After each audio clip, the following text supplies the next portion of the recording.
So the different environments in Kane Lynch obviously needs quite a bit of art direction to go through, and the guy that we're looking for is Martin Guldbæk, who's been doing just that on Kane Lynch. Hey, Lars.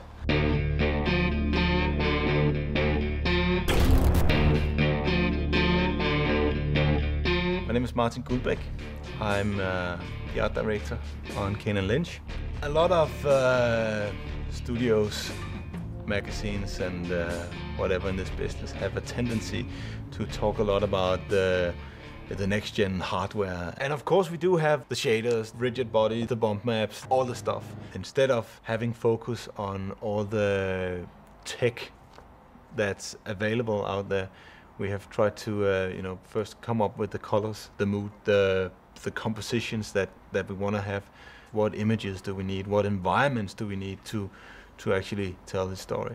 This here is some of the concept art for the very first level. As the game begins, the character is, at the pit of his life. But what was important to us was to find a location that sort of had this naked and sad atmosphere.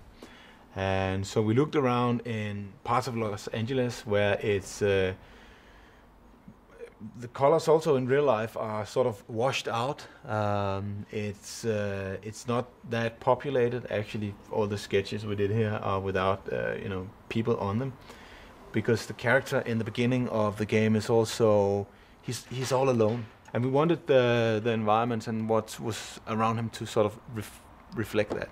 Of course, before we did this, we had people go to Los Angeles. We had tons of photos and stuff. But using photos alone is not really sufficient enough, because if I show you 10 different photographs, there's a lot of information in those photos that you will pick out. It's not necessarily the same information that I see in the photographs.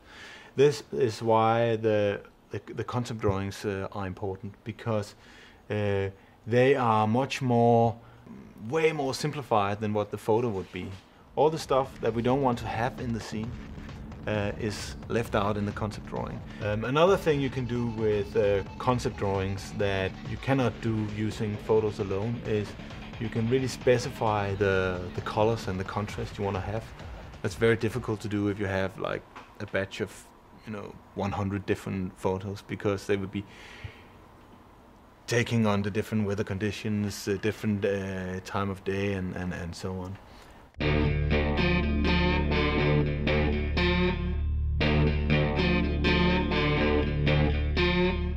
Hey, I'm Anders Poulsen and I'm lead character designer here at IO.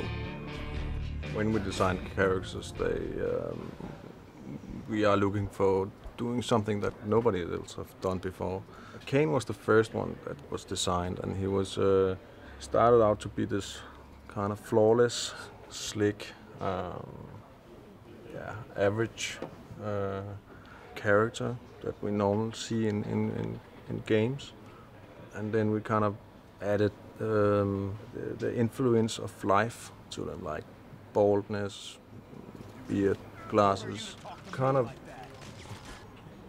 evolved from being this very suited guy to be more loose. And Lynch was then added as this sidekick character, but actually gave more and more life to Kane's hero characters. Lynch is a schizophrenic, insane, medicated character that is kind of stuck in his own reality. He has this kind of redneck character, but dressed in a fancy suit that kind of makes him more complex. I don't see him as, he's not full of hate. I see him more as basically scared. He's scared of himself. He's scared of people. He's paranoid, and he kind of acts from fear. Comes from me, I think. It's a bit of anger put into him, and a bit of childhood memories, and paranoia that we all have. Like did they say something about me and stuff like that. I like him a lot. I think he's more interesting than the hero. But he's also a more complex character. He's not straightforward.